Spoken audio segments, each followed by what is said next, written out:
Donc, pour commencer, donc bonjour à tous. Voilà, pour les impatients, on commence avec 2-3 minutes de retard, j'en suis désolé. Donc, l'objet du jour, c'est de vous présenter toutes les nouveautés qu'il y a sur le classement du réseau de chaleur parisien, qui est des décisions qui ont eu lieu en Conseil de Paris il y a quelques semaines, quelques mois, et qui vont changer pas mal de choses pour les usagers. Euh, donc voilà. Je ne m'étale pas plus que ce n'est pas mon sujet. Je veux juste rappeler qui est l'Agence parisienne du climat et vous rappeler un petit peu comment a fonctionné ce webinaire. Donc, le premier point, on en a discuté tout à l'heure, sur les webinaires où on attend plus de 100 personnes, on ne peut pas activer les webcams de tout le monde. Donc, on ne vous voit pas et on ne peut pas non plus vous entendre. Et donc, du coup, on pourra répondre à vos questions, bien sûr. Et pour ça, vous pourrez utiliser le petit onglet questions-réponses qui doit s'afficher normalement en bas de votre écran. Voilà, il est prévu de faire une présentation d'environ 1 heure et ensuite d'avoir 20 à 25 minutes pour répondre à l'oral aux questions qui seront les plus utiles pour le plus grand nombre. Et il y a certaines questions auxquelles on répondra par écrit. Pour vous présenter en quelques mots l'Agence parisienne du climat, même si je pense que pas mal de gens aujourd'hui connaissent l'agence.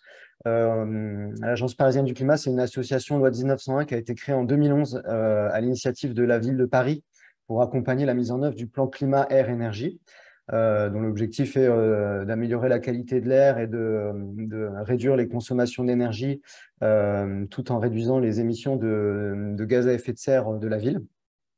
Donc, on travaille autour de ces différentes thématiques avec quand même un volet principal sur tout ce qui est bâtiment et consommation d'énergie.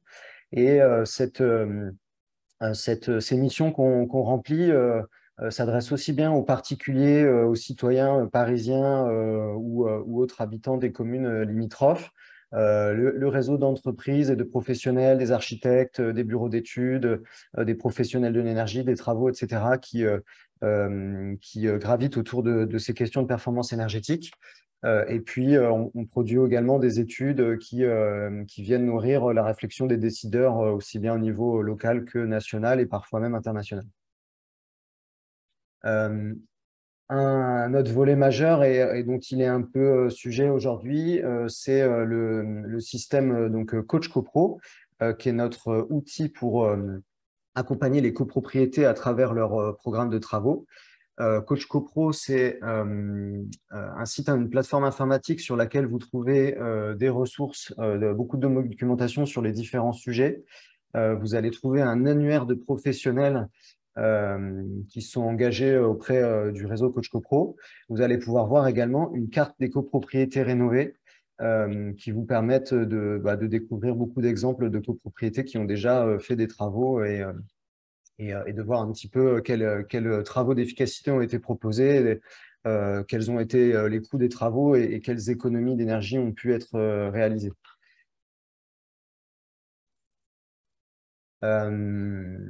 Vous pouvez bien sûr vous inscrire votre copropriété. Il n'est pas nécessaire d'être membre du conseil syndical impérativement. À partir du moment où vous menez la réflexion de la performance énergétique dans votre immeuble, vous pouvez vous inscrire sur Coach CoPro.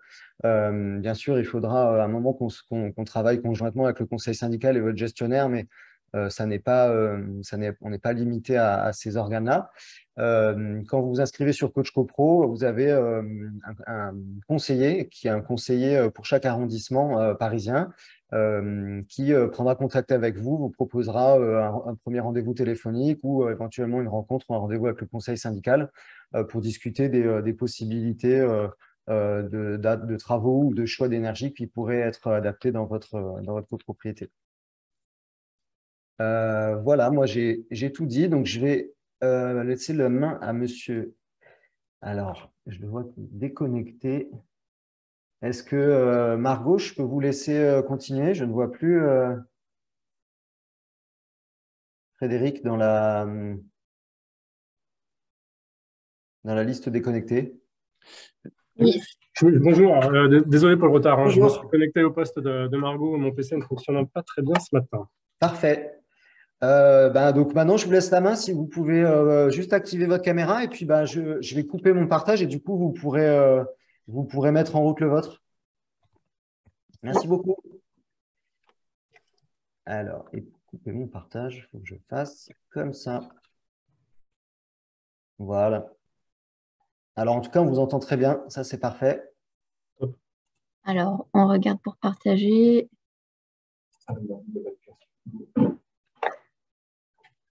Ouais, voilà, c'est parfait. Vous pouvez juste mettre en plein écran. Et en tout cas, on voit bien. C'est bon? Parfait. Merci beaucoup. Du coup, je vous laisse faire le sommaire et puis vous présenter. Et puis, Monsieur Bessanier se présentera après, je pense. Oui, tout à fait. Donc, je vais commencer par me présenter. Donc, je suis Frédéric Graveau, je travaille à la ville de Paris. Et je suis le responsable de la mission de contrôle des concessions de distribution d'énergie, qui est l'équipe qui s'occupe de suivre toute l'activité que nous avons avec nos différents concessionnaires d'énergie. Nous en avons 4, CPCU bien évidemment pour les eaux de chaleur, on a aussi Fraîcheur de Paris pour le froid, Enedis pour l'électricité et GRDF pour le gaz. Donc la présentation qu'on va vous faire, c'est une présentation à deux voix, donc la ville de Paris et CPCU avec Nicolas Bessanier. Je vais commencer par vous présenter quelques éléments de présentation générale et de pédagogie finalement sur qu'est-ce qu'un réseau de chaleur et surtout qu'est-ce que notre réseau de chaleur parisien, puisqu'il s'agit bien du réseau qui est propriété de la ville de Paris, ses grandes caractéristiques. Les ambitions de la ville concernant son réseau de chaleur, ça c'est un point extrêmement intéressant et important à avoir en tête. Et ensuite, on va parler du fond du sujet, qui est le sujet du classement, qui est une toute nouvelle disposition réglementaire qui nous concerne tous, en tout cas qui concerne tous ceux qui souhaitent se raccorder au réseau de chaleur.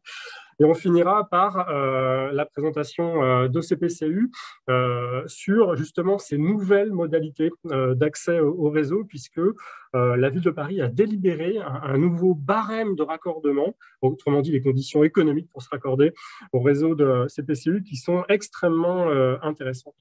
Voilà en termes de sommaire, je vais rentrer tout de suite dans le cœur du sujet. Alors, je ne vais pas y passer très longtemps parce que je pense que la plupart de ceux qui sont connectés ont une petite idée de ce qu'est un réseau de chaleur. Un réseau de chaleur, c'est quand même un extrêmement grand et important outil industriel qui permet d'abord de produire de la chaleur. Il y a, vous le verrez, 8 grandes centrales de production de chaleur qui sont opérées par CPCU, 3 qui sont opérées par le CIPTOM. Et cette chaleur qui est produite, cette vapeur en fait, puisque c'est à partir d'eau qui est chauffée, cette vapeur elle est véhiculée dans de grandes canalisations qui traversent tout Paris, qui permettent d'aller chez les différents clients parisiens, les un petit peu moins de 6000 clients parisiens. Une fois qu'il y a cet échange de chaleur au sein du bâtiment du client via un poste de livraison, et on vous a mis une photo à droite de l'écran, eh bien, l'énergie est transférée à un réseau dissecondaire chez le client. Comme il y a eu un transfert d'énergie, cette vapeur est condensée, elle devient de l'eau qui est récupérée via un réseau dit de retour. Là, je vous ai dit en quelques mots, je vous ai décrit le fonctionnement de ce qu'est un réseau de chaleur et de comment fonctionne notre propre réseau de chaleur, bien évidemment. Alors, quelques éléments. Frédéric, on ne voit pas vos slides, Frédéric. On est resté sur la première slide. Ah, et là, vous les voyez? On voit toujours l'écran et la slide 1. Tu peux reprendre le diaporama. Alors. Et là, voilà. là c'est bon. Là, ok, bon. Là, c'est bon. On n'est pas en plein écran, mais vous avez pu défiler là. On n'est pas en plein écran. Pourquoi on n'est pas en plein écran? Bon, navré, la technique nous lâche, pourtant, normalement, on sait faire. Il n'y a pas de souci. Normalement, quand vous faites, au moment de cliquer sur le partage d'écran, si vous avez 2 écrans, il doit vous demander si vous voulez partager votre écran A ou votre écran B. Du coup, pour passer de l'un à l'autre, il faut peut-être couper et relancer votre partage d'écran. Ok, on peut partager. Non, il faut que je fasse ça. C'est bon là? Ouais, parfait, c'est bon. Voilà, très bien, merci pour le titre. Avec plaisir. Donc, là, on va rentrer plus précisément dans les caractéristiques du réseau parisien, puisqu'encore une fois, ça, c'est un élément à avoir en tête. Il s'agit d'un réseau de distribution qui est certes opéré, exploité, maintenu, développé par CPCU, mais ce réseau, c'est bien un réseau qui est propriété de la ville de Paris. Et donc, ce que je viens de vous décrire, ce mode de fonctionnement, c'est ni plus ni moins qu'un fonctionnement d'une délégation de service public où la ville de Paris a délégué à son concessionnaire CPCU le fait de maintenir, d'opérer, de développer son réseau. Nous sommes dans le cadre d'un contrat dit de concession qui est assez ancien, hein, il y aura 97 ans à échéance fin 2024. Et comme je viens de vous le dire, c'est donc bien CPCU, notre concessionnaire. Élément à avoir en tête, la ville fait partie de l'actionnariat de CPCU hein, à hauteur de 33,5%. On vous a mis quelques chiffres, on va pas rentrer dans ces éléments.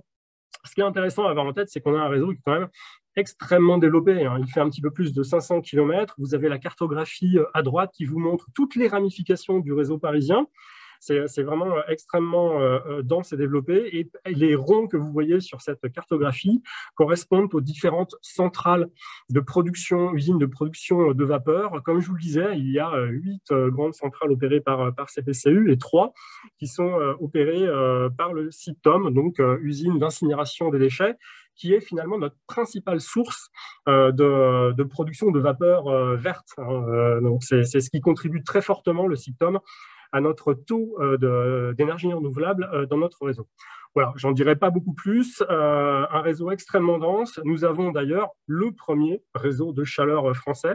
Le réseau parisien représente 20% de la chaleur consommée par les réseaux de chaleur en France. Et si on se met à l'échelle de l'Île-de-France, ça représente 50%. Donc, c'est vraiment un réseau extrêmement important. Il est même 11e mondial, c'est vous dire la taille de ce réseau. Alors, ensuite, si j'arrive à passer à la slide suivante. Voilà.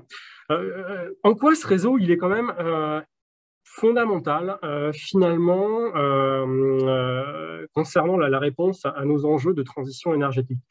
Je l'ai dit, et vous le voyez à gauche, le taux d'ENR dans notre réseau est extrêmement élevé dans ce réseau de chaleur. On est à 51% en 2021. On pourrait se dire et voir le verre à moitié vide et se dire bah oui, ce n'est que 51%. Non, 51%, c'est extrêmement important, surtout si on se compare aux autres réseaux d'énergie. Et là, cette petite encadrée en haut à droite que vous avez, le réseau d'électricité, bon an mal an, on est, même si ça se développe fortement, on est à environ 25-26% d'ENR dans le réseau.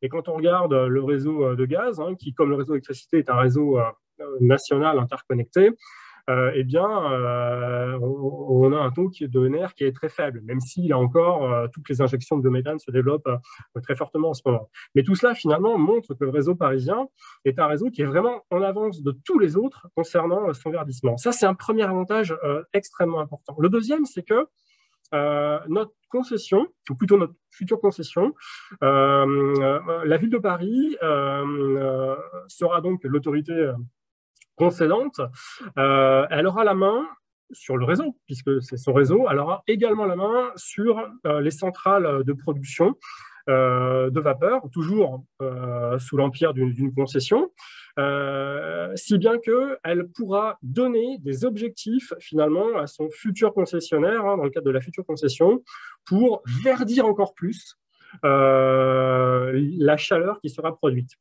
Et pour rappel, les objectifs du plan climat parisien sont bien un taux d'ENR de 100% en 2050. Donc on peut se dire 2050, c'est extrêmement loin, mais finalement pas tant que ça. Et surtout, on a un objectif intermédiaire hein, qui est à 2030, qui est d'un taux d'ENR de 75%. Ça, c'est extrêmement intéressant d'avoir ça en tête. Et c'est en cela que finalement, on dit à la ville que finalement, ce réseau de chaleur, c'est un des outils, si ce n'est l'outil majeur finalement qu'a la ville à sa disposition pour atteindre ces objectifs du plan climat et de transition énergétique. Il y a tout un tas d'autres avantages hein, qu'on a pu lister, que vous avez devant vous concernant le réseau de chaleur. J'en ai parlé, le premier, c'est le mix énergétique. On a d'autres avantages qui concernent la compétitivité économique de ce réseau. Ce qu'on voit, c'est que maintenant, du fait de la crise énergétique qu'on subit tous, malheureusement, et de l'envolée des prix des énergies fossiles, comme le gaz, eh bien, le réseau de chaleur est devenu compétitif et a, par essence, un prix qui est beaucoup plus stable que celui du gaz. On n'est pas sujet aux fluctuations des marchés de l'énergie, ce qu'on voit quasiment tous les jours, et le gouvernement en parle également extrêmement régulièrement. Il y a un taux de TVA réduit, ce qui participe à sa compétitivité. Et Nicolas Vessanian de CPCI en parlera tout à l'heure. On a mis en place des conditions d'accordement tout à fait nouvelles et attractives qui permettent de se raccorder finalement à moindre coût. Et ça, c'est une évolution extrêmement intéressante concernant l'accès à cet outil industriel central. Il y a d'autres bénéfices et avantages de Sol Chaleur. Hein. C'est une fiabilité. La chaleur est disponible non-stop. Il n'y a jamais de coupure concrètement, sauf accident rarissime. C'est un réseau qui est très sécurisé. Et enfin, l'entretien des postes de livraison est finalement assez simple et moins coûteux que l'entretien simplement d'une chaudière à gaz, par exemple, ou encore pire, au fioul. Donc, c'est un réseau extrêmement intéressant pour lequel la ville a beaucoup d'ambition en termes de développement, puisque dans le cadre de son nouveau et premier, d'ailleurs, schéma directeur du réseau de chaleur parisien, la ville de Paris a décrit quels sont les objectifs qu'elle souhaite donner à ce réseau qui, je le répète, est vraiment un atout majeur, un levier fondamental pour la ville pour atteindre ses objectifs de transition énergétique. Et finalement, qu'a dit la ville dans son schéma directeur de la chaleur? C'est qu'elle souhaite le développer fortement. En termes de taille, par exemple, on est actuellement aux environs de 500 km de réseau. Eh bien, en 2050, la ville de Paris considère que ce réseau devrait atteindre les 650-700 km de réseau. Donc, vraiment un très fort développement. Ça voudra dire aussi des raccordements. Et ce que nous visons, c'est qu'en 2030, il y aura environ plus 26% de clients raccordés et en 2050, plus 65%. C'est extrêmement ambitieux. Mais c'est grâce à cela, à ce développement, à ces raccordements, qu'on arrivera à verdir un peu plus et complètement d'ailleurs ce réseau de chaleur pour atteindre, je le disais, le 75% de taux d'énergie renouvelable en 2030 et le 100% en 2050. Voilà ce qu'on pouvait vous dire. Une très forte ambition de la ville de Paris quant au verdissement de ce réseau qui devra être intégralement verdi en 2050 et un très fort développement au sein du métabolisme parisien avec des raccordements qui vont s'accélérer. Et finalement, c'est à ça que participe le classement, puisque l'arrivée du classement dans le paysage réglementaire, finalement, a apporté des garanties au fait qu'on arrivera à atteindre ces résultats. Et ça, je vais y venir tout de suite. Donc justement, le classement, qu'est-ce qu'on peut en dire? Alors, il y a beaucoup de choses écrites sur votre écran, mais classement, c'est d'abord quelque chose qui existait, hein, ce n'est pas quelque chose de nouveau. Jusqu'à la loi énergie-climat de 2019, le classement au réseau qui revient à dire j'oblige à raccorder à un réseau, existait déjà, mais sous un régime qui était un régime du volontariat des collectivités. Les collectivités pouvaient choisir de classer leur réseau de chaleur, et beaucoup l'ont fait. Je crois que Grenoble a classé son réseau. La nouveauté réglementaire, c'est que depuis la loi énergie-climat de 2019, eh bien, ce classement est considéré comme par défaut systématique. Les réseaux de chaleur sont classés, sauf si les collectivités souhaitent y déroger, et auquel cas elles doivent le motiver. Donc ça, c'est une évolution qui est extrêmement importante dans le paysage réglementaire. Vous l'avez compris, hein, ce classement, c'est une obligation, dès lors qu'il est introduit, d'envisager la solution chaleur en priorité quand on souhaite se raccorder à un réseau d'énergie. Et considérant donc que ce réseau de chaleur est un atout indéniable pour la politique de transition énergétique de la ville de Paris, eh bien, la ville de Paris, elle a décidé de ne pas déroger et elle a accepté ce classement automatique ou systématique de son réseau de chaleur via une délibération qu'elle a prise en Conseil de Paris en juillet dernier. Mais ça, on n'aurait pas pu le faire et on n'aurait pas, je pense, accepté ce classement si on n'avait pas mis en place justement un nouveau barème de raccordement, ce que CPCU vous présentera juste après. Plus précisément, c'est quoi le classement? Il se trouve où? La ville de Paris, elle a décidé de préciser le classement. C'était une possibilité réglementaire. Hein. Les collectivités pouvaient dire très précisément où est-ce que l'obligation de se raccorder ou de considérer un raccordement au réseau de chaleur était nécessaire. Elle a décidé de dire que finalement ce périmètre de développement, de classement, était l'ensemble des parcelles cadastrales qui ont au moins la moitié de leur surface à moins de 60 mètres du réseau. Alors pourquoi 60 mètres du réseau? Ce n'est pas du tout arbitraire, et là j'arrête pas de faire du teasing pour CPCU après, c'est que parmi les paramètres du barème de raccordement, les conditions économiques de raccordement, vous verrez que eh bien, ces conditions économiques, elles ont été établies dans une limite de 60 mètres du réseau. Si bien qu'en instaurant ce classement dans cette limite-là, cette bande de 60 mètres de part et d'autre du réseau, finalement, on était en capacité de garantir un accès à des conditions économiques très avantageuses. Et ça c'est là où on voit la cohérence du système entre le classement et le barème. Vous avez la petite carto à droite, ça vous montre le réseau de CPCU, enfin, le réseau parisien, pardon, le réseau de la ville de Paris opéré par CPCU, et en jaune, c'est ni plus ni moins que la bande de classement, la zone de développement prioritaire, c'est son nom réglementaire, de part et d'autre du réseau dans une distance de 60 mètres. Alors, ce classement, il concerne quoi? Il concerne qui? Il concerne deux types de bâtiments. Il concerne les bâtiments neufs qui ont une puissance, une installation de puissance ou un besoin de puissance de consommation d'au moins 100 kW. Ça, c'est un paramètre qui a été également défini par la ville de Paris, puisque réglementairement, par défaut, c'était 30 kW, ce qui revient à un bâtiment extrêmement petit. Ce qui n'était pas du tout adapté au tissu parisien. Les deuxièmes bâtiments concernés par le classement, c'est les bâtiments existants concernés par une réhabilitation lourde, avec toujours ce seuil de puissance de 100 kW. Étant précisé, ça c'est extrêmement important, que n'est pas concerné par le classement, et on va le voir tout de suite pourquoi, ne sont pas concernés les bâtiments à chauffage individuel qui font l'objet de travaux de rénovation. Autrement dit, là où vous avez des chauffages, des convecteurs électriques et qu'il y a une grosse rénovation dans votre immeuble, on ne va surtout pas imposer un raccordement au réseau de chaleur. Ça serait techniquement pas possible. Il faudrait casser l'infrastructure de l'immeuble pour y passer les conduites d'eau chaude du réseau secondaire qui puisera son énergie dans le réseau de chaleur parisien. Et ça me fait un lien tout à fait direct avec les conditions de dérogation. Heureusement, ce classement, il a été créé réglementairement de façon intelligente avec 4 grandes conditions de dérogation. La première, c'est celle que je viens de citer, c'est lorsqu'il y a une incompatibilité technique à se raccorder. C'est en cela que les installations de chauffage individuelles ne sont pas concernées dans des bâtiments existants par cette obligation de raccordement. La deuxième condition de dérogation, c'est si finalement le raccordement au réseau de chaleur n'est pas compatible avec les délais demandés par le prospect. La troisième condition, c'est une condition qui concerne le verdissement ou le taux d'ENR dans le réseau.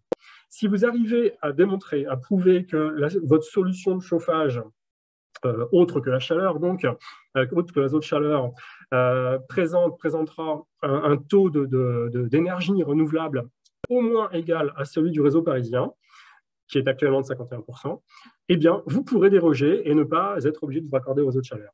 Et enfin, la quatrième condition de dérogation qui est extrêmement importante, c'est une condition de dérogation économique finalement.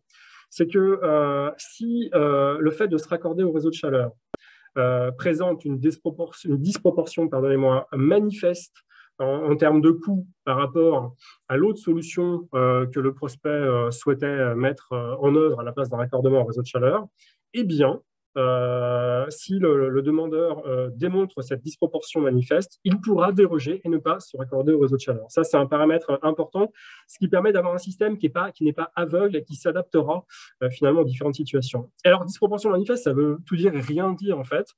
La ville de Paris, dans sa délibération, elle a précisé ce que ça voulait dire. Elle a considéré que cette disproportion manifeste, elle existera lorsque le coût complet de la solution, c'est-à-dire le coût de raccordement plus le coût du service,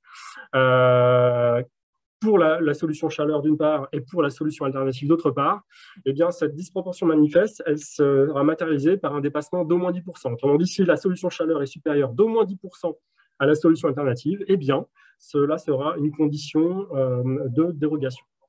Voilà ce que je voulais vous dire assez rapidement sur, d'une part, ce réseau de chaleur, ce bel outil qu'est un réseau de chaleur parisien et qui va se développer très dynamiquement dans les années à venir, et sur cette nouvelle disposition réglementaire qui est le classement, qui, encore une fois, n'a pu être mise en œuvre que parce que nous menions en parallèle, et nous avons mené en parallèle avec notre concessionnaire CPCU, ce travail de définition de ce qu'on a appelé le barème de raccordement, autrement dit, les conditions économiques de raccordement, ce qui me fait une transition parfaite pour laisser la parole à CPCU pour présenter ces éléments.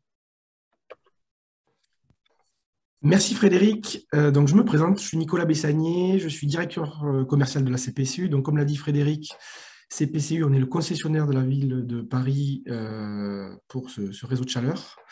Et on est, pour votre information, une entreprise d'environ 600 personnes avec des personnels techniques, administratifs, commerciaux, pour accompagner à la fois l'exploitation des centrales, du réseau et également concourir à son développement. En parlant de développement, donc si Margot, vous pouvez passer à la slide d'après, si c'est possible. Voilà, donc comme l'a dit Frédéric, je vais faire un peu de redite, mais c'est pas grave. Donc la ville de Paris a choisi de mettre en place un barème de raccordement.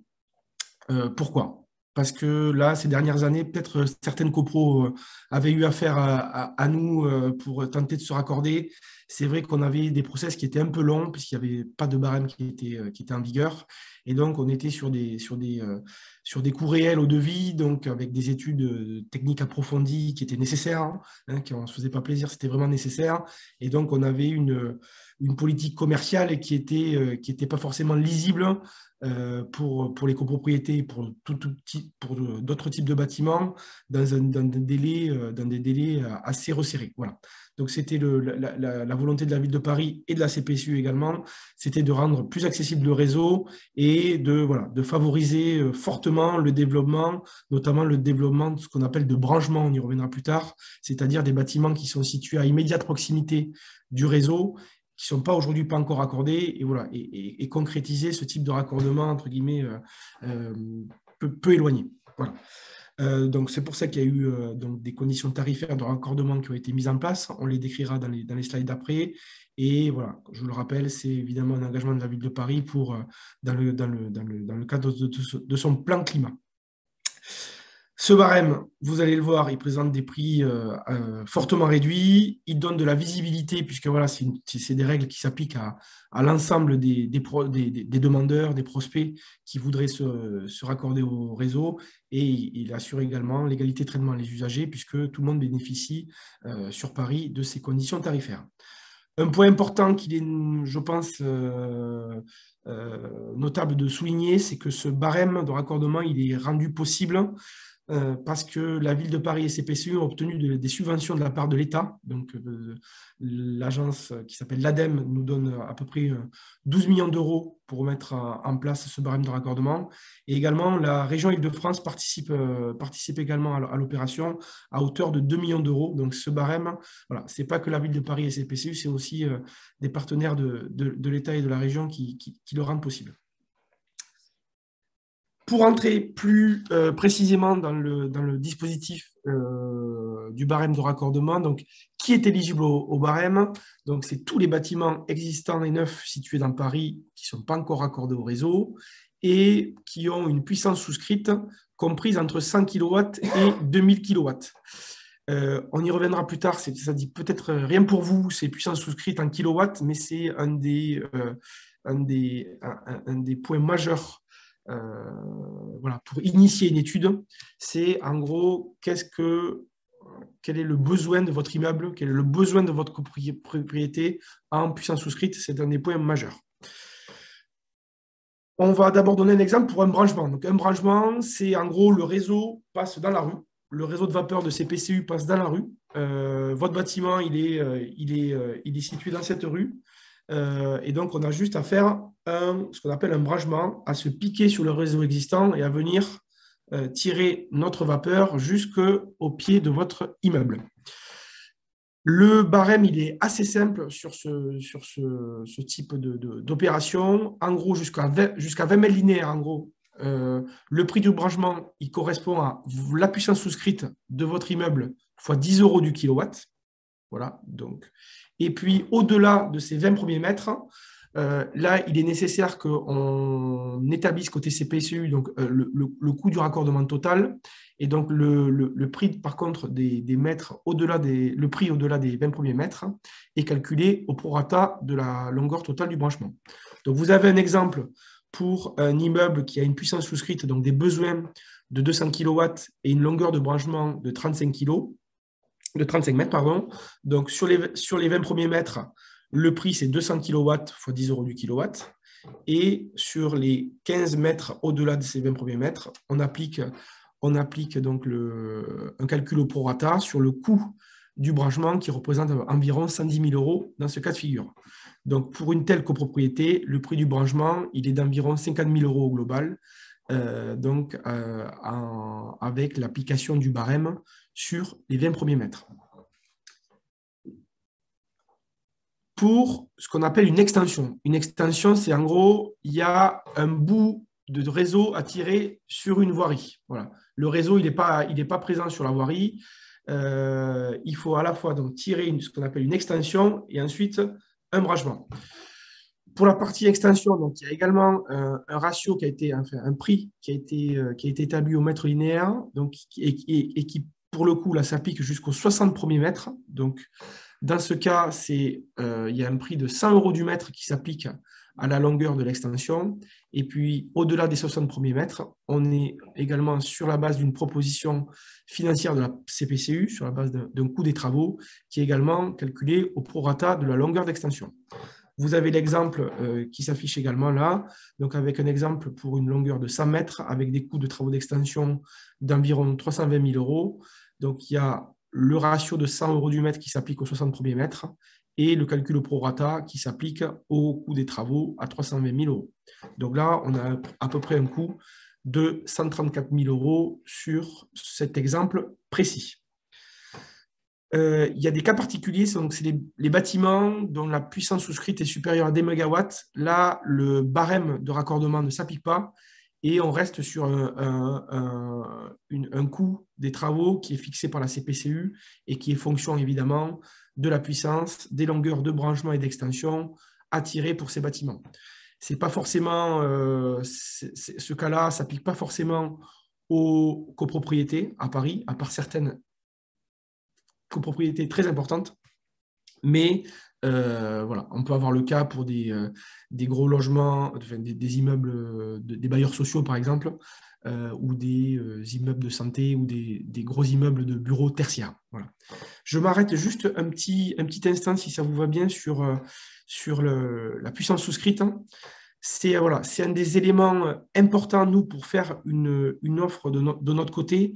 Ce n'est pas des éléments que vous avez peut-être en tant que copropriétaire ou membre du conseil syndical, ce n'est peut-être pas des éléments que vous allez avoir tout de suite.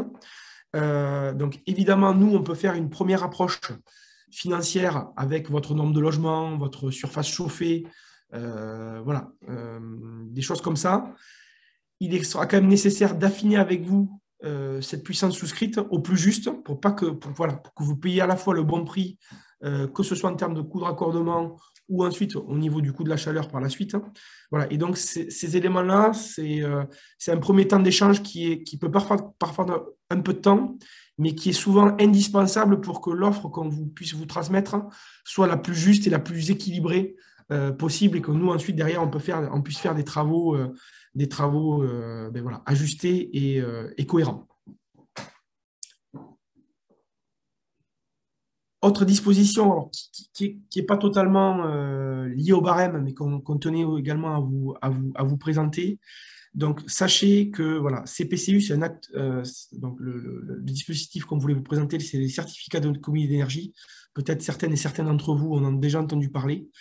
Donc, pour votre information, CPCU est ce qu'on appelle un acteur obligé au sens de la loi POP, donc, qui date de 2005. Et donc, dans ce cadre, CPCU est en capacité de valoriser des certificats d'économie d'énergie, C2E, dans son petit nom, qui peuvent être générés lors d'une opération de raccordement au réseau de chaleur. Voilà. À noter également, cette valorisation des C2E a été récemment, donc ça date de début septembre, elle a été bonifiée par un dispositif qui s'appelle coup de pouce chauffage des bâtiments résidentiels collectifs et tertiaires, qui a été mené par le ministère de la Transition écologique et qui a pour but de booster, de favoriser, d'accélérer le raccordement de réseaux de bâtiments résidentiels existants au réseau de chaleur, pas que celui de Paris, mais à tous les réseaux de chaleur en France. Voilà. Donc, dans ce cadre, il peut être proposé donc, des primes par CPCU aux différents clients qui viendraient donc minorer le coût de raccordement voilà, qui vous serait appliqué avec le barème. Voilà, ces C2E pourraient venir minorer ce coût de raccordement. Donc ça, ensuite, c'est à voir au cas par cas. Évidemment, il y a des clients qui souhaitent valoriser ces C2E par leurs propres moyens ou par des entités autres que la CPCU. Mais si vous souhaitez que la CPCU valorise ces C2E, ça peut venir en minoration du coût de raccordement. Il y a quand même quelques préalables à respecter pour pouvoir bénéficier de cette valorisation des certificats d'économie d'énergie. Donc, le bâtiment doit avoir plus de 2 ans au moment où on engage l'opération de raccordement. Les travaux de raccordement doivent être réalisés avant la fin de la délégation. Et puis, le système les chaudières qui sont remplacées doivent absolument soit fonctionner au gaz, au charbon ou au fioul. Et si c'est des chaudières gaz à condensation, on ne pourra pas générer de C2E sur une opération de raccordement au réseau en remplacement de chaudières gaz à condensation. Voilà. Donc ça, c'est pour information. Mais sur la plupart des demandes qu'on a depuis la mise en place du barème, pour l'instant, voilà, on est plutôt dans le cadre classique, entre guillemets, c'est-à-dire des bâtiments qui ont plus de 2 ans et qui fonctionnent soit au fioul ou au gaz principalement.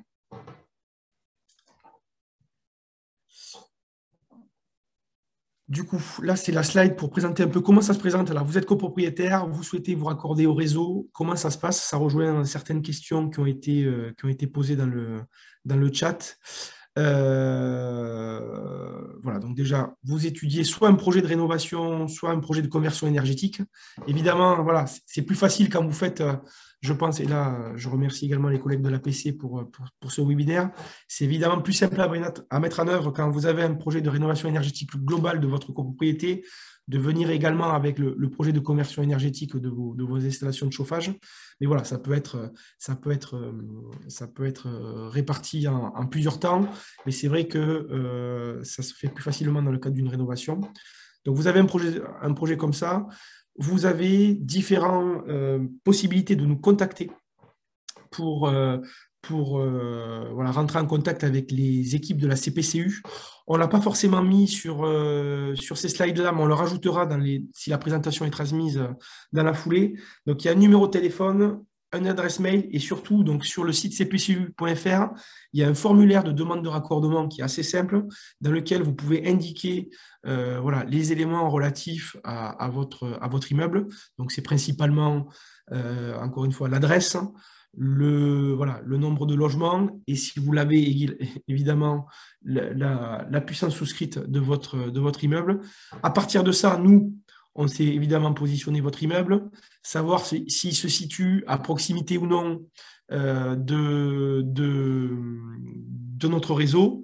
Et notamment, donc nous, on s'engage, enfin du moins, on a l'objectif qu'il y ait une première prise de contact avec un responsable commercial de notre équipe, qui prenne contact avec vous pour initier la démarche, initier les échanges. Voilà. Donc ça, c'est notre objectif. Et deuxième objectif dans cette captation de demande, c'est d'être en capacité de vous transmettre une première enveloppe financière non engageante si vous êtes dans le périmètre du barème. Voilà. Vous avez bien vu sur les slides précédentes, si vous êtes hors barème, donc au-delà des 20 mètres du branchement ou au-delà des 60 mètres d'extension, on se doit de faire une étude technico-économique un peu plus approfondie. Donc ça, en 5 jours, ce n'est pas possible parce que c'est quand même des études qui sont pas si simples que ça. Mais par contre, si vous êtes dans le périmètre du barème, on est en capacité de vous faire une première enveloppe financière sous 5 jours. Passer cette prise de contact, voilà, où souvent il y a des échanges préliminaires qui sont nécessaires pour affiner les besoins, pour aussi bien situer le local, ce qu'on appelle le local sous-station où sera installé le poste de livraison. Voilà, souvent ça sera un remplacement de vos chaudières existantes. Mais c'est des échanges qui sont importants pour que ensuite l'offre commerciale qui vous est transmise soit la plus approfondie possible. Donc, passez ce délai de ces premiers échanges, vous allez ensuite recevoir une offre de raccordement en bonne et due forme, donc qui comprend des informations techniques et financières un peu plus approfondies. Et ça, il nous faut à peu près 2 à 3 mois parce que ça nécessite des visites sur site, des confirmations, de la bonne réalisation des travaux dans la zone concernée. Voilà, on a besoin d'un peu de temps pour vous confirmer cela par écrit et pouvoir être en capacité de vous faire une offre engageante pour le coup. Imaginez cette offre, on vous l'émet, elle vous convient, vous l'acceptez. Il y a ensuite une partie, donc travaux. Et là, les travaux, en fonction, évidemment, leur durée évolue en fonction de la longueur du réseau à créer, vous vous en doutez bien. Des travaux de branchement de 5 mètres vont être plus réduits que si on a tiré 150 ou 200 mètres de réseau. Par contre, il y a un délai incompressible. Il nous faut à peu près 6 mois entre le moment où on engage les études approfondies et le moment où les travaux sont finalisés, parce qu'on a beaucoup d'échanges, vous vous en doutez, avec la voirie de Paris pour pouvoir réaliser ces travaux. On vérifie quand même qu'il n'y a pas d'autres concessionnaires qui pourraient bloquer notre passage. Donc il y a un certain nombre d'études préalables qui sont nécessaires avant qu'on réalise in fine les travaux concernés. Quand les travaux sont finis, on met en service et vous bénéficiez ensuite de la chaleur du réseau de Paris. Et donc là, après, vous rentrez dans un cycle, entre guillemets, normal de fourniture de chaleur. C'était tout me concernant au niveau de la présentation.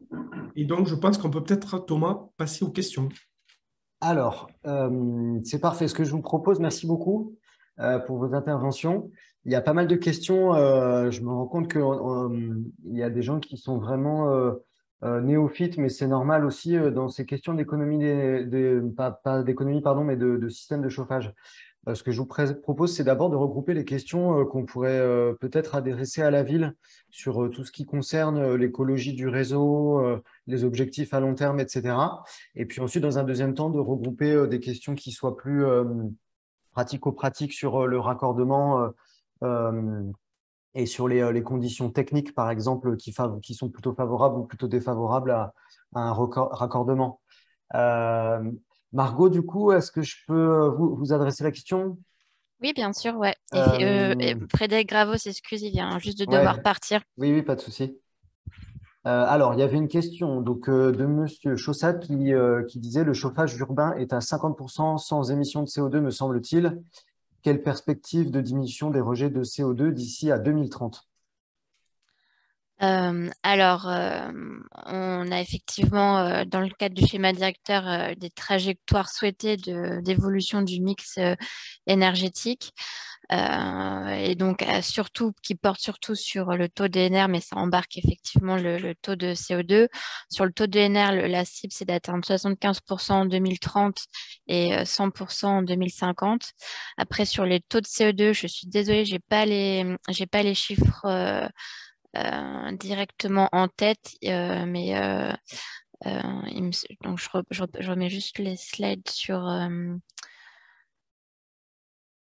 là, donc on a le taux de CO2 actuel, donc on est quand même forcément plus élevé que le taux dans le réseau ELEC qui est forcément on connaissait le mix ELEC est très décarboné avec le nucléaire, mais on est déjà beaucoup mieux que le taux du gaz.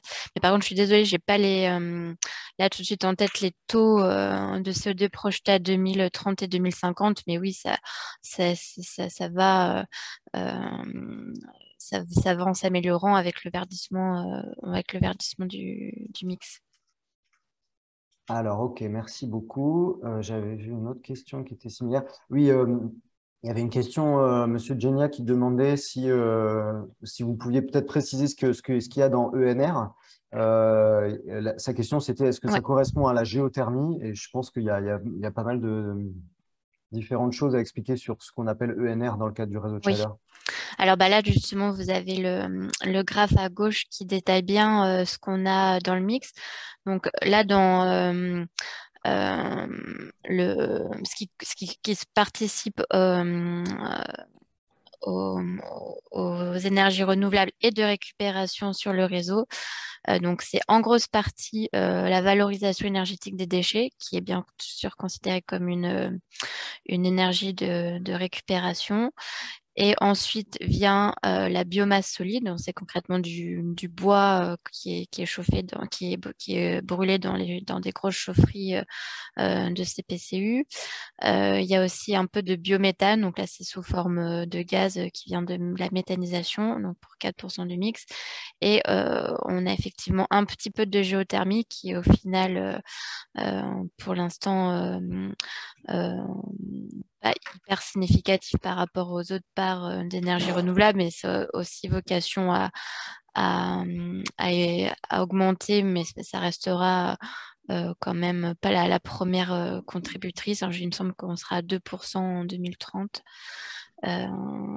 Et aussi, pour info, mais là aussi, ça reste assez négligeable dans le mix, on a par exemple de la récupération de chaleur sur data center sur la ZAC Chapelle Internationale. Je vois que Thomas, mon collègue du pôle énergie à la DTEC, a répondu a priori sur le chiffre sur le taux de CO2. Merci Thomas. Alors, on peut lui passer la parole peut-être? Il est connecté dans Ah non, pardon, le… j'ai cru que tu avais répondu sur le chat, mais il m'a répondu en privé. Donc, il me dit que ça sera 63 grammes de CO2 par kilowattheure en 2030. D'accord. Enfin, ce sera, pardon, je suis un peu trop péremptoire, c'est l'objectif du schéma directeur, c'est la vision que porte la ville. Voilà, après, il faut qu'on se donne les moyens d'y parvenir et donc voilà, c'est un objectif fort porté par la ville qu'il s'agit de réaliser dans la prochaine décennie. Ok, merci beaucoup. Alors, il y a eu beaucoup de questions du coup d'un coup. Alors, il faut que je puisse un peu faire le tri. Je vais peut-être essayer de regrouper les questions sur la faisabilité technique maintenant. Donc, peut-être, Monsieur de Sagné, vous pourrez y répondre. Alors, il y a des questions sur le paramétrage. Par exemple, est-ce que la température dans les appartements est garantie à combien de degrés? Autonomie de régulation pour monter ou pour descendre la température en fonction de la copropriété.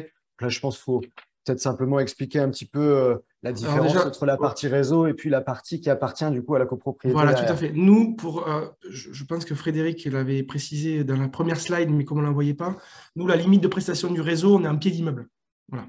Ce qui se passe dans vos immeubles, c'est hors du périmètre de la délégation de services publics. Voilà. Et donc, c'est vous, souvent, vous avez un chauffagiste ou ce qu'on appelle un exploitant secondaire qui avait la possibilité de gérer la température comme il vous semble opportun de le faire. On est quand même dans une période où, même si nous, on est des vendeurs d'énergie, voilà, on vous conseille fortement de maîtriser vos consommations. Voilà. Et voilà, je pense que l'APC ne dira pas le contraire. Et voilà, on rentre tous dans une période de sobriété et il est important de maîtriser ces températures-là parce que voilà, nous, derrière, on assurera évidemment la fourniture, mais je pense qu'il vaut mieux que tout le monde maîtrise sa température pour que cette chaleur, entre guillemets, verte et renouvelable puisse bénéficier au plus grand nombre. Voilà. Pour vous répondre un peu schématiquement, quand vous avez une chaudière gaz ou fuel, ou peut-être il y en a encore qui sont au charbon, quoique je crois qu'il n'y en a vraiment plus beaucoup à Paris, cette source de chaleur, quand vous brûlez une flamme gaz, elle va transmettre la chaleur à votre réseau de distribution qui va être de l'eau chaude ou de la vapeur qui circule dans vos radiateurs. Et toute cette partie-là, elle dépend d'équipements qui ne sont pas à proprement parler la combustion, la production de chaleur, mais qui sont de l'ordre de vos réglages, du fait que vous ayez des radiateurs, du fait que vous ayez installé des systèmes d'individualisation des frais de chauffage ou pas, du fait que vous ayez des sondes de température, des équipements de réglage, toutes ces choses-là. Donc, quand vous passez sur le CPCU, ce que vous remplacez, c'est vous remplacez la flamme gaz ou la flamme du fuel par un échange thermique entre la vapeur à haute pression et à haute température de la CPCU et votre réseau qui appartient à votre immeuble. Donc, effectivement, il y a une partie de la réponse à ces questions-là. Elles dépendront plutôt de votre conseil syndical, votre copropriété, vos équipements à vous, et non pas de la CPCU, par exemple. Alors, on a une question. Alors, du coup, je pense que ça a été un peu évoqué tout à l'heure, mais je voulais juste répondre à cette question. Je pense que c'est important. C'est beaucoup plus facile de se raccorder à la CPCU, évidemment, quand vous êtes en chauffage et ou aux chaudes collectives. Ce serait possible, si vous étiez en chauffage individuel, de passer en chauffage collectif chauffé à la CPCU, mais les travaux de réseau pour distribuer l'eau chaude dans tous les appartements, ce seraient des travaux qui seraient très importants, avec des passages de colonnes dans les parties communes et dans les parties privatives, plus l'installation de radiateurs, qui représenteraient des coûts qui seraient très importants. Ça ne veut pas dire que si c'est votre volonté profonde, vous ne devez pas l'étudier, mais en tout cas, c'est pour vous dire, c'est un cas qu'on n'a jamais eu dans des copropriétés. C'est quelque chose que parfois au niveau d'un bailleur social ou d'une monopropriété, on envisage, mais en copropriété, généralement, les gens ne sont pas partants pour aller vers cette solution. Sur les questions techniques, il y avait des questions, alors peut-être sur la puissance, un copropriétaire qui nous dit qu'il est dans une petite copropriété de 20 lots et qu'ils ont une puissance utile inférieure à 100 kW. Est-ce que vous pourriez juste nous en dire un mot, M. Bessonnier? Ouais, alors sur les petites puissances et les petites copros, voilà, c'est vrai que le coût des travaux et ce système de réseau n'est pas forcément adapté à ces tout petits bâtiments. Voilà. Donc, 20 lots, je pense que c'est vraiment le plancher.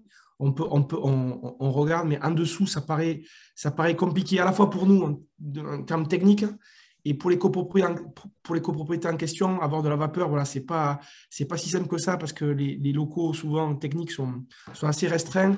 Et avec la vapeur, il y a quand même des dispositions réglementaires à respecter voilà, au niveau du poste de livraison. Et on se situe à des chemins qui sont parfois un peu complexes. Voilà, enfin, ce n'est pas forcément concordant à chaque fois. Mais je pense qu'à la suite, peut-être, voilà, on pourra regarder ce cas particulier. Voilà, Venlo, je pense que c'est vraiment la limite. Mais ça peut passer, mais ce n'est pas certain.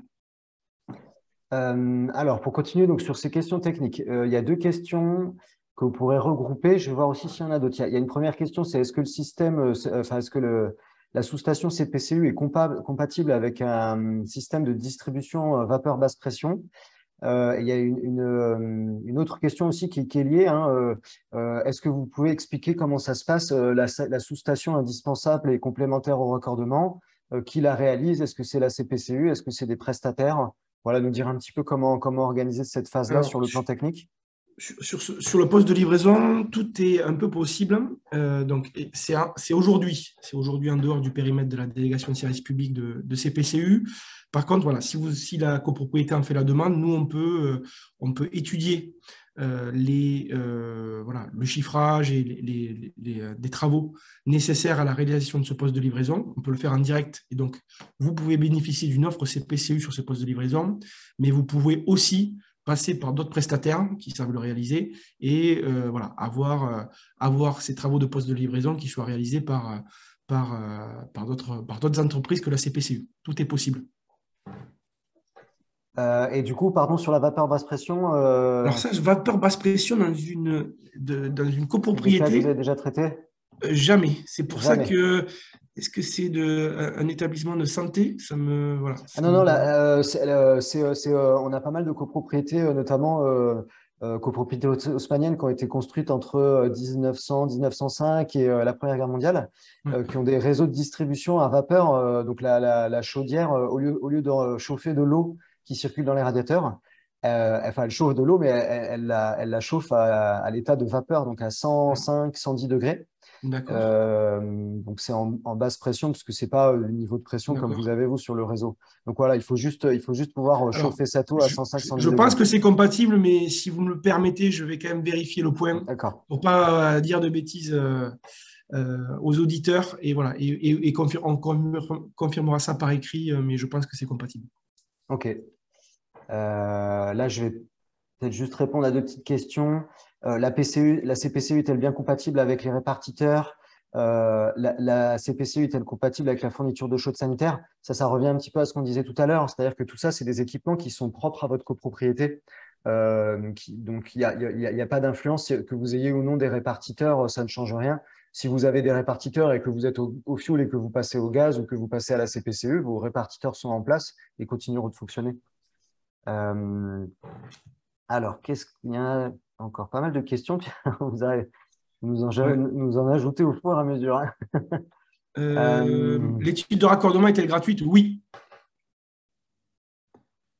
Ça fait une question de répondue. Ouais. On étudie gratuitement et voilà, on a l'objectif de répondre à toutes les demandes.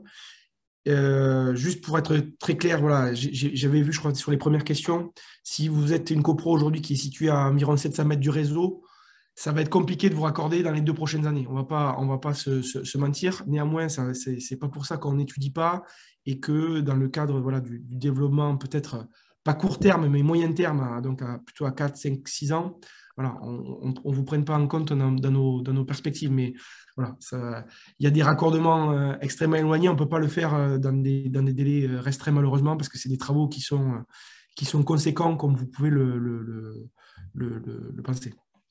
Je vais grouper du coup avec une autre question. Une personne qui demande ma copropriété se situe dans une voie privée mais à 55 mètres du réseau de CPCU. Y a-t-il un intérêt de réunir d'autres copros en voisinage pour un partage des frais? Oui. Là, du coup, je peux Oui. vous dire que nous, on a déjà fait ce travail à l'APC. On avait été en contact avec une ambassade d'un pays du Nord dont j'ai oublié le nom, qui souhaitait se raccorder, mais qui était un petit peu éloigné du Danemark, voilà ça, qui était assez éloigné du réseau. À l'APC, on a des outils de data qui permettent de vérifier si dans le secteur autour de vous, il y aurait potentiellement d'autres immeubles qui sont en chauffage collectif et qui auraient besoin d'un raccordement éventuel. Et donc, dans ce cas-là, c'est possible effectivement de synchroniser plusieurs copropriétés et de faire une consultation commune. Et après, Monsieur Bessanier, vous pouvez peut-être nous dire comment vous organiseriez ça chez vous. Alors déjà, ça permet évidemment voilà, de faire des travaux en un seul coup. Et l'avenant qui a été produit par la ville de Paris, donc ce qui s'appelle l'avenant 12, prévoit dans ce cas voilà, de demandes entre guillemets multiples une mutualisation des frais. Voilà, donc en gros, il y a la possibilité que le coût de raccordement soit mieux réparti entre les différents abonnés. Et donc, ça fait évidemment des gains pour les différents clients en question. Ce qui n'est pas simple, évidemment, dans le cadre de copro. Et vous qui devez être membre de conseil syndical, c'est comment vous timez de manière synchrone les validations en AG. Voilà, ça, c'est pas simple, mais je pense que ça peut quand même s'étudier. Alors, qu'est-ce qu'on pourrait prendre comme question? Alors, il y a des questions un peu sur plutôt le côté contrat. Oui. Est-ce qu'il y a des engagements imposés sur la durée et est-ce qu'il y a également un tarif du mégawattheure qui est standard? Est-ce que ça dépend de la copropriété? Non, les tarifs sont. Enfin, il y a différentes tarifications, notamment du fait voilà, du niveau de puissance souscrite, etc.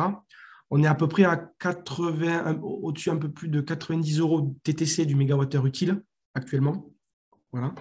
Alors, évidemment, prenez ces chiffres-là, c'est une moyenne, hein, donc qui concerne l'ensemble des clients du réseau.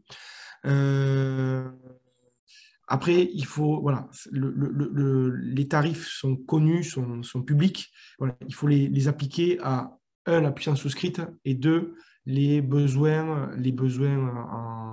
en chauffage et en eau chaude sanitaire. Et donc, ça évolue en fonction des copropriétés. Voilà, il y a les copropriétés qui n'ont pas fait l'objet de travaux de rénovation vont avoir des consommations et des puissances totalement différentes de celles qui ont déjà fait des travaux, quoi. Voilà. Une question annexe connexe.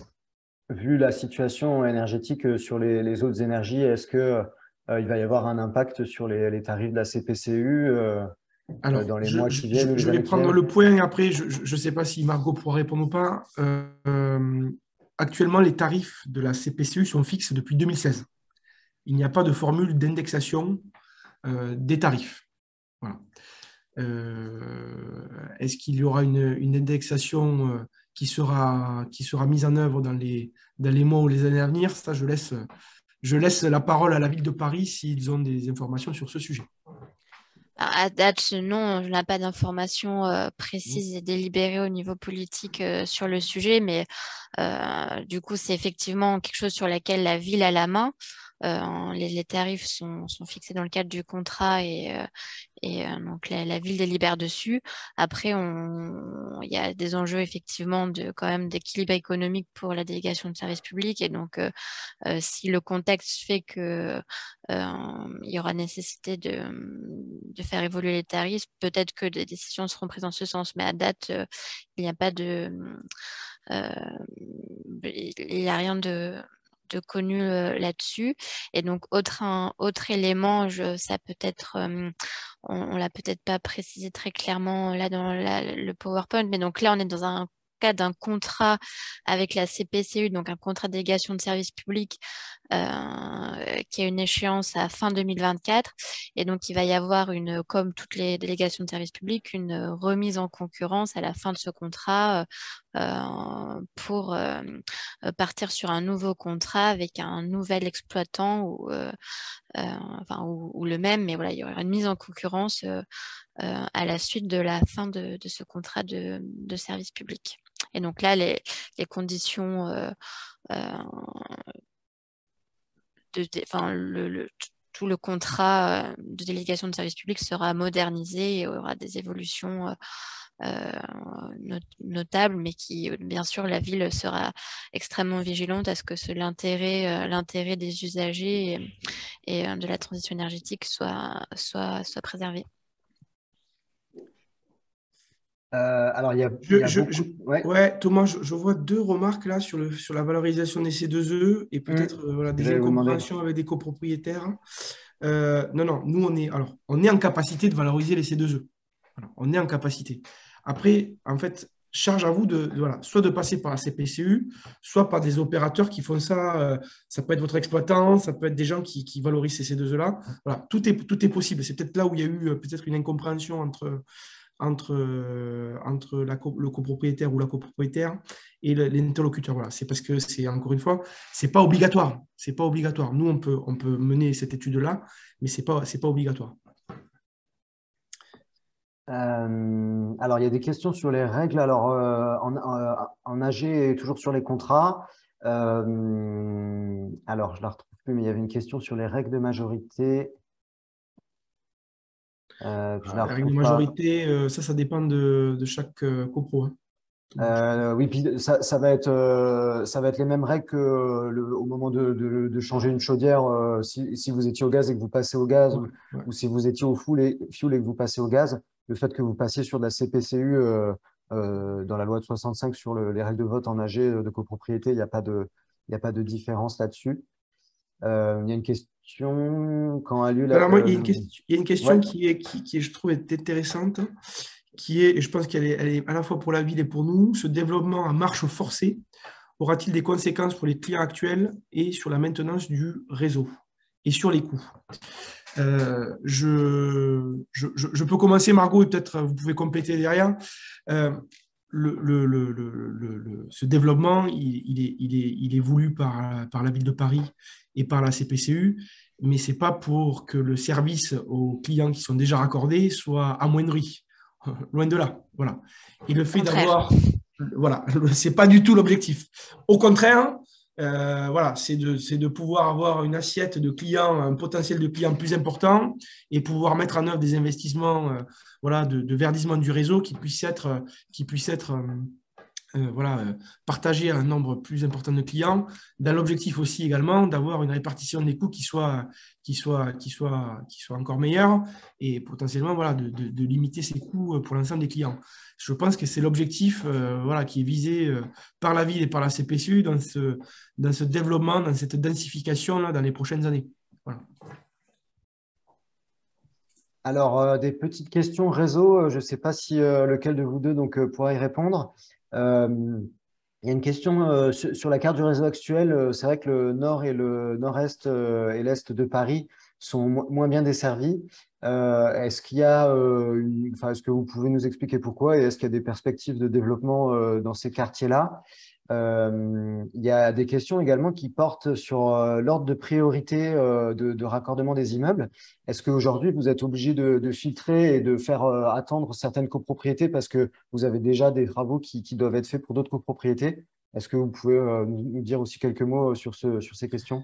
Alors, sur la première question, sur voilà, où est présent le réseau et où il l'est moins, c'est pas une volonté stratégique, c'est voilà, c'est l'histoire, hein, c'est l'histoire du réseau, c'est l'histoire de Paris qui fait ça. Peut-être que dans le 20e aussi, il y avait autour de Ménilmontant, etc., il y a des zones un peu plus vallonnées où, dans le passé, peut-être techniquement, c'était plus difficile à l'époque de pousser la vapeur voilà, dans des zones comme ça un peu complexes.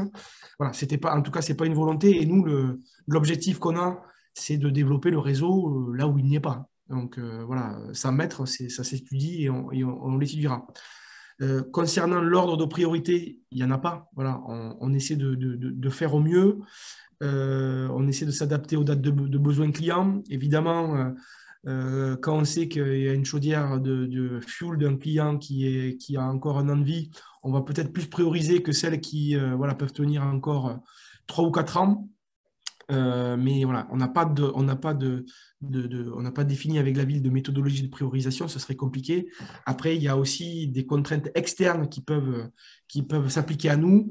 Je pense notamment des fois quand des voiries ont été, voilà, des voiries sont entre guillemets gelées et où il y a des travaux qui sont plus possibles parce que la mairie de Paris ne souhaite plus que des travaux soient possibles sur une rue, par exemple. Voilà, là, ça peut-être retarder ou décaler certains travaux de raccordement. Voilà. Mais il n'y a pas de priorité qui est donnée à une copro plutôt qu'à une autre. Merci beaucoup. Alors, on a des questions. Alors, oui, le droit des réalisés d'étrangers sera-t-il réduit à l'approche des Jeux Olympiques de 2024? La mairie a effectivement donné des directives pour que pendant les Jeux Olympiques et les quelques semaines ou 1 ou 2 mois qui précéderont les Jeux Olympiques, il n'y ait plus de travaux de réseau dans Paris. Donc, je pense qu'effectivement, ça pose déjà des questions. Donc, d'une manière générale, je vous ferai une réponse un peu facile, mais vous dire que le maître mot pour changer d'énergie, c'est d'anticiper. Ça pour 2 raisons. À la fois parce que si vous changez votre chaudière le moment où elle tombe en panne, un 14 décembre, et que vous étiez sur une chaudière gaz, vous n'aurez pas le temps, dans la panique, d'étudier la faisabilité sur d'autres options. Donc, vous allez vous retrouver coincé à remplacer votre chaudière gaz par une autre chaudière gaz. Ça, c'est un point. Et puis, un autre point qui est de dire que dans la logique de la performance énergétique d'un bâtiment, de l'amélioration du confort et de la réduction des économies d'énergie d'un bâtiment, on essaye de réfléchir à l'ensemble de l'immeuble et à l'ensemble de ses déperditions et à l'ensemble de ses systèmes de production.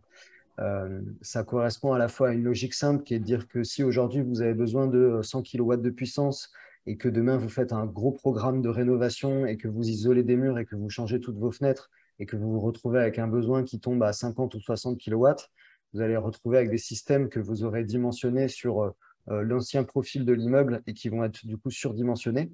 Donc, dans la mesure du possible, le maître mot, c'est l'anticipation et regarder l'adéquation entre comment vous produisez la chaleur, mais surtout comment elle va se répartir dans le bâtiment et est-ce qu'elle va être perdue ou est-ce qu'elle va être conservée dans le bâtiment.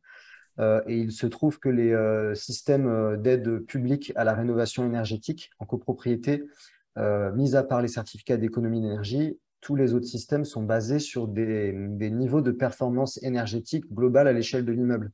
Donc, vous atteindrez des niveaux d'aide et des niveaux de performance énergétique supérieurs si vous faites un programme de travaux complet et que vous faites un changement de chaudière et par exemple des changements de fenêtres dans le même programme de travaux, éventuellement d'isolation des murs, plutôt que en faisant une année la chaudière et un changement d'énergie et 2 ou 3 ans après, par exemple, l'isolation de certains murs ou le changement des fenêtres. Voilà, donc ça devait répondre aussi à une question sur la nécessité de faire un audit énergétique avant de changer avant de se faire raccorder à la CPCU. Ok, il y avait d'autres. Alors, du coup, juste pour grouper, il y a des questions aussi sur des solutions mixtes, il y a des questions sur les pompes à chaleur ou du mixte CPCU Alors, plus gaz. c'est évidemment, enfin, c'est possible. Pour des copropriétés, je pense que c'est quand même compliqué à gérer. Voilà. Parce que ça veut dire que vous avez quand même, vous devez avoir un local qui accueille à la fois la chaudière et le poste de livraison de CPCU. Mm. Dans Paris, le mètre carré, il est quand même, voilà, il est quand même rare. Voilà, donc ça me paraît, je ne sais pas si c'est adapté à des copropriétés de garder des mix comme ça. Évidemment, nous, on peut venir en appoint secours de la, de la, de la, de la chaudière gaz et donc avoir une souscription qui est réduite par rapport à si on était, si vous aviez seulement CPCU. Mais c'est quand même, dans la mise en œuvre, je préfère prévenir, c'est pas simple pour la copropriété, quoi. Voilà. Ça va aussi correspondre à ce que vous pouvez avoir dans un audit énergétique. Et je rejoins totalement ce que vous dites.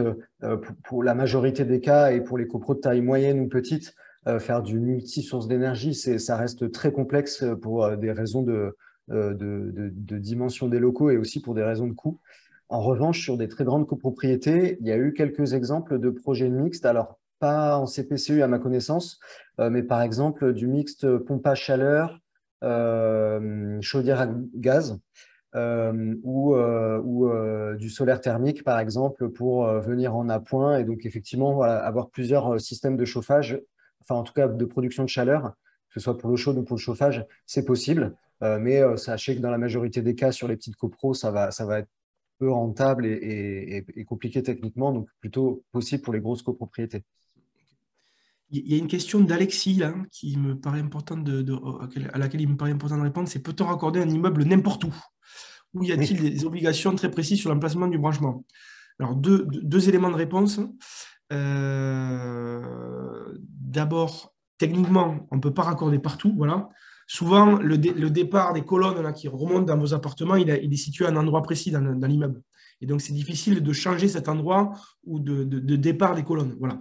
Et deux, et c'est là où l'échange entre la copropriété et CPCU doit être important, plus on se rapproche, plus on rapproche le local du réseau existant, du tronçon existant le plus proche, ben, moins cher sont les travaux et moins cher est le coût de raccordement pour le client. Donc, c'est gagnant-gagnant. Et donc, c'est là où on doit étudier au mieux aussi le positionnement de ce local.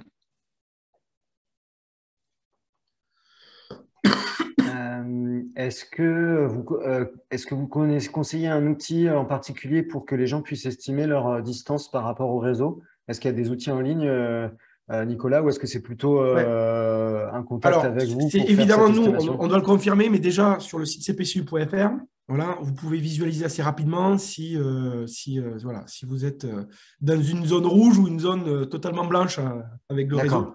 Et ensuite, nous, on est obligé de faire une étude précise avec une définition de longueur, puisque vous avez bien compris, le barème dépend fortement de la longueur du réseau à créer par rapport au réseau existant. Juste pour compléter, pour une première approche, vous avez aussi donc sur le site paris.fr, donc la carte un peu plus interactive. Enfin, elle est aussi sur le site de CPCU, mais vous pouvez rentrer votre adresse et vous voyez si votre parcelle est concernée par le classement, mais vous voyez aussi si elle est proche. Et il y a aussi le site de France Chaleur Urbaine qui est très bien fait et qui permet d'avoir une appréciation de la faisabilité de votre projet en dehors des considérations d'obligations liées au classement. Et c'est une première approche, effectivement, pour rentrer dans les choses précises, il faut contacter CPCU. Thomas, Margot, si ça vous va, on rajoutera peut-être une slide avec les différentes adresses Internet, etc. Oui, absolument. Voilà, qu'on Avant de n'avait pas l'envoyer. faites là. Et Tout comme à ça, fait, ouais. les gens pourront retrouver facilement Mm. et cliquer directement. Je vois J'en des profite, questions. pardon. Pardon, non, Simplement pour rebondir, pour rappeler à tout le monde qu'on vous envoie le support de présentation par mail dans les jours qui viennent. Et également, le webinaire est enregistré et sera mis aussi en replay sur notre chaîne YouTube à nouveau dans les jours qui viennent. J'allais juste répondre sur les questions d'ordre de grandeur, petite copro. Nous, on a en tête, mais Nicolas, tu me corrigeras si vous ne partagez pas cette ordre de grandeur, mais en général, on prend un ordre de grandeur de 100 kilowatts par logement, vraiment en grosse louche, hein, c'est pour avoir une première appréciation de la puissance souscrite. Et donc, quand on dit petite copro, là, par rapport à notre niveau de puissance là sur le classement de 100 kilowatts, 100 kilowatts, ça fait une copro d'une quinzaine de logements. Donc, au-dessus d'une quinzaine, vingtaine de logements, vous êtes a priori au-dessus de la barre des 100 kilowatts. Et voilà, c'est des gros ordres de grandeur avec pleine précaution à avoir. Mais... Évidemment, une copro de 20 logements avec des surfaces d'appartements très importantes, ça, voilà, c'est pas pareil qu'avec des petites surfaces. Après, il y a des... Donc 86 logements, c'est pas petit. Hein. C'est gros, oui. Gros, voilà.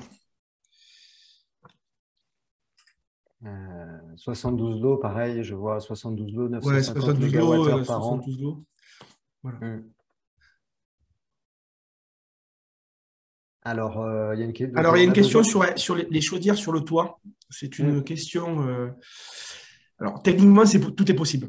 Techniquement, tout est possible, sauf que ça s'étudie quand même précisément. Et notamment le fait que normalement, si la chaudière est sur le toit, on doit aller se raccorder donc également sur le toit. Et donc, on doit faire passer notre réseau le long de l'immeuble. Voilà. Et là, vous comprenez bien qu'il y a des contraintes liées au bâti et au fait que notre réseau, voilà, si on l'accroche, il ne faut pas qu'il vienne abîmer le bâti. Voilà. Notamment avec le poids correspondant et même en termes de sécurité, etc. Ça s'étudie.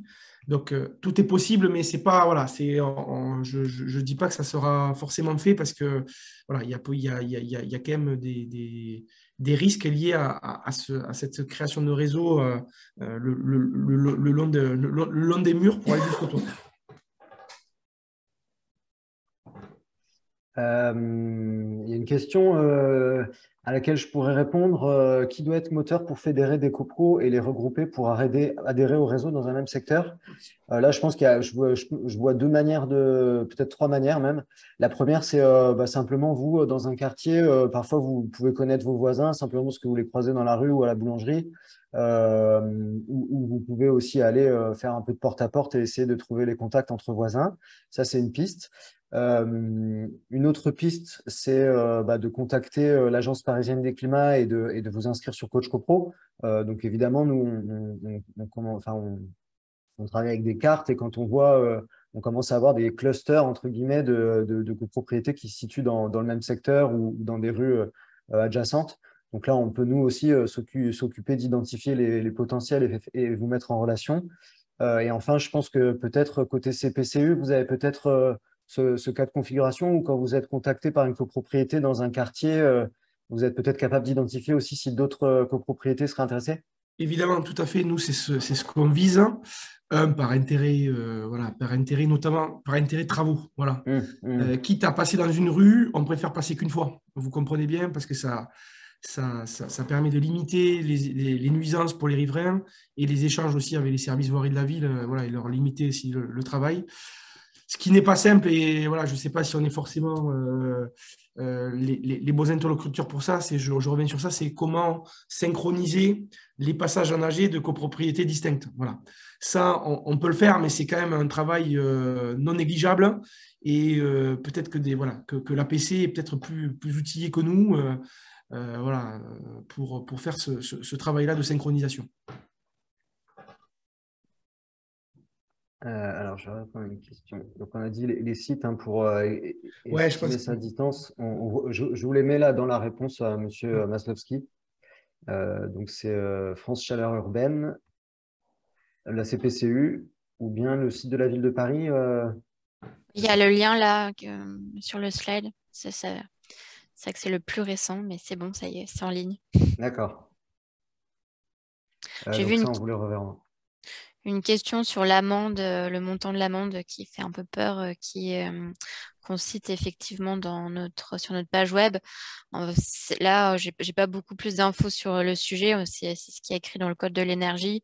À date, comme c'est un dispositif nouveau, on n'a pas encore de jurisprudence à la matière de comment ça s'applique effectivement. Mais voilà, c'est ce qui est écrit dans le Code de l'énergie. Après, les modalités de contrôle et d'application sont encore pas éprouvées. Enfin, on n'a pas de retour d'expérience sur qu'est-ce qu'il en est d'éventuelle application de ce type d'amende. Mais néanmoins, c'est une obligation réglementaire désormais de se raccorder au réseau de chaleur quand on respecte les conditions. Une question de Florence Auger qui dit: le raccordement nécessite-t-il d'adapter la chaudière à gaz actuelle ou bien de la remplacer? Quand il y a un raccordement au réseau, nous, on se substitue, dans la grande majorité des cas, à la chaudière existante.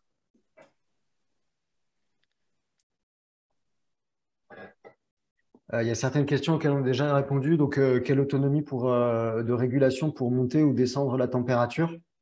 Ouais, c'est pas nous ce n'est pas la CPCE qui décide de la température dans vos appartements, hein. Voilà. Vous êtes libre de ça. Nous, on amène ce dont vous avez besoin, mais encore une fois, voilà, je pense qu'il faut qu'on soit collectivement tous sobres sur ce sujet dans les mois et années à venir. Je vous propose de prendre encore une ou deux dernières questions. Oui. Et puis après, on va arrêter. Alors, quelle est la durée de vie d'une installation? Alors, je pense que là, vous parlez au niveau de la sous-station. Quelle est la durée de vie d'une installation CPCU? Alors, ça dépend de la qualité de l'entretien, mais on peut tabler sur 25-30 ans assez facilement. Voilà. Si c'est bien entretenu avec des professionnels qui s'en occupent, ça dure 25 à 30 ans. Il y a une question sur les aides financières. Alors là, moi, je peux peut-être y répondre. Crédit d'impôt, pour l'instant, à l'heure actuelle, il n'y a plus de crédit d'impôt que sur les infrastructures de recharge des véhicules électriques pour ce qui concerne de l'énergie en copropriété. Du reste, tout ce qui est isolation, performance énergétique, changement d'énergie, etc., il n'y a plus de crédit d'impôt. Les propriétaires bailleurs, eux, peuvent reporter une partie des charges de travaux de l'imputer dans leur revenu foncier, mais c'est le régime qui est le même que vous fassiez des travaux de performance énergétique ou d'autres travaux d'amélioration. Et en aide directe, donc vous allez avoir soit la possibilité de mobiliser les certificats d'économie d'énergie, comme on en a parlé tout à l'heure, ou bien si vous faites un dispositif comme MaPrimeRénov' ou que vous candidatez pour l'aide municipale qui s'appelle Éco-Rénovons Paris Plus, là, l'aide va être en fonction du gain énergétique du projet de travaux. Donc, on ne peut pas répondre directement à ça. Ça dépend, ça va beaucoup dépendre de la bonne ou mauvaise performance de l'ancienne installation pour calculer le gain que va vous apporter la nouvelle installation. Thomas, je vais prendre la question de Madri, qui nous demande pourquoi certains de mes collègues leur ont demandé plein d'informations concernant la facturation. Je crois savoir pourquoi. Nous, au départ, quand on rentre en contact avec une copropriété, voilà, nous, ce qu'on a comme besoin, comme élément, c'est ces besoins techniques, les besoins techniques de l'immeuble. Voilà. Et les copropriétaires, et ce n'est pas une critique, vous n'avez pas forcément ça en tête. Précisément, vous n'êtes pas des professionnels de l'énergie et du chauffage. Voilà. Sauf que dans vos factures d'énergie, qu'elles soient gaz, fuel, nous, on arrive des fois à les retraiter et savoir quel est le niveau de votre consommation, puisque ces niveaux de consommation apparaissent dans ces factures. Voilà, donc, ça nous permet aussi de calibrer, de voir si la proposition commerciale, financière qu'on peut vous faire, elle est ajustée.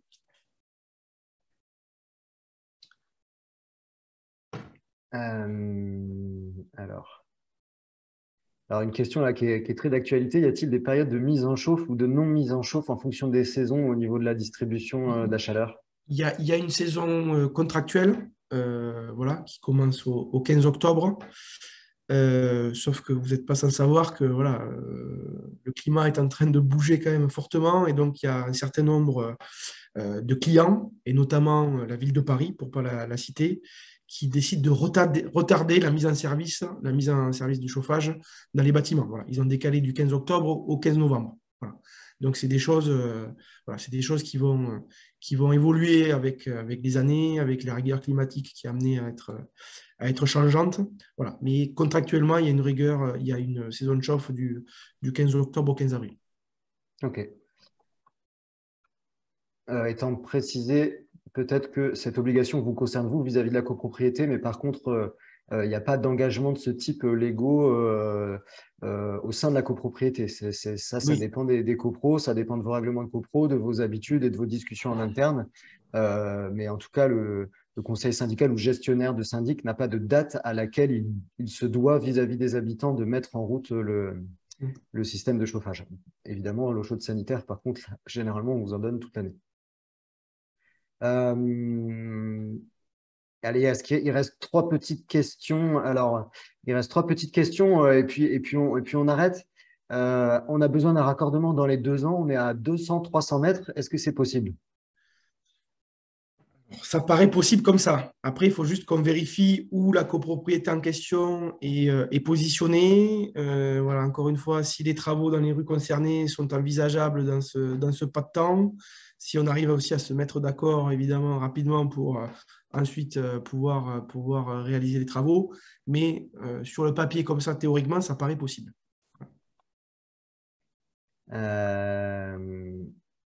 Alors, peut-être question pour Margot. Je ne Sur sais la pas si vous avez carte. la réponse. Oui, je pensais à la carte, mais je Ouais, pensais aussi à pardon. la production, enfin la combustion des déchets par rapport à la production d'électricité ou de chaleur. Je sais pas. C'est une question qui est très technique. Je ne suis pas sûr qu'on puisse y répondre. Je ne comprends pas forcément. Alors, le rendement du système de distribution est-il compétitif par rapport à la... je ne suis pas sûre de comprendre non plus. Mais en Je tout pense, cas, je pense que la question, c'est est-ce que si on doit réemployer la chaleur de la combustion des déchets, est-ce qu'il vaut mieux la transformer en Ah, électricité et ah, alimenter le réseau en électricité ou euh, sous forme de chaleur, quoi. physiquement, c'est beaucoup plus pertinent de faire de la chaleur directement sur un réseau de Hmm. chaleur que de transformer en électricité. Mais après, ça peut se faire effectivement de produire l'électricité avec les déchets, mais le rendement est beaucoup plus Hmm. intéressant en production de chaleur. Et je vois une question sur la carte où est-ce qu'on demande est-ce qu'il est prévu d'avoir les extensions projetées. Alors, déjà, une info qu'on n'a pas précisée là, sur les parcelles qui sont concernées par le classement, c'est une carte non dynamique. En fait, on a délibéré sur une carte à date. Et là, tant qu'on ne redélibère pas, les parcelles ne vont pas bouger avec l'évolution du réseau. Néanmoins, les conditions intéressantes de raccordement calculées en fonction de la proximité du réseau, elles évoluent bien. Enfin, elles suivent bien le tracé dynamique du réseau. C'est bien en fonction de votre localisation physique à date que ça joue. Mais là, effectivement, notre carte pour l'instant qui est publiée sur paris.fr a été faite avec un tracé du réseau à date qui date de début d'année. On est en train de penser à mettre à jour, de publier une carte qui montre l'évolution. Enfin, le réseau, du coup, lui, va continuer à grandir au fil de l'eau. Et donc, on est en train de penser à essayer de mettre à jour une carte où on voit bien que le tracé du réseau a continué à grandir, même si les parcelles ne vont pas changer tant qu'on ne redélibère pas. Après, il est prévu de réviser le classement à un rythme assez régulier lors de tous les 3 ans. Mais après, pour ce qui est des évolutions vraiment projetées, ça, non, c'est pas prévu de publier. Je pense pas que non plus que CPCE prévoit de le publier. Alors, on aimerait bien, mais sauf que voilà, les demandes affluent là en ce moment.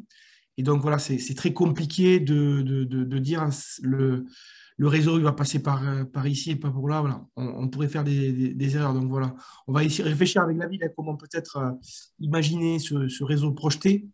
Mais l'exercice n'est pas si simple que ça. Mm. Voilà. Parce qu'évidemment, il y a aussi des copropriétés qui sont intéressées pour se raccorder. Et puis le moment venu, ben, bam, le vote en AG, il ne passe pas pour X raisons, des fois extérieures au réseau. Et donc, évidemment, si le vote ne se passe pas, l'extension qu'on avait imaginée, envisagée, ben, elle s'éteint, quoi.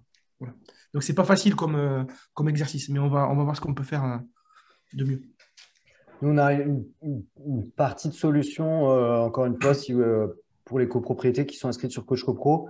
On a quand même beaucoup de gens qui nous contactent qui ne sont pas au pied du mur, c'est-à-dire qu'ils ont des chaudières qui sont à la moitié ou dans le dernier tiers de leur cycle de vie, qui sont des chaudières qui datent peut-être des années 90-2000, où il y a eu beaucoup de réparations, et donc ils voient que peut-être dans les 5 ou 10 ans à venir, il va falloir envisager des travaux importants sur la chaufferie.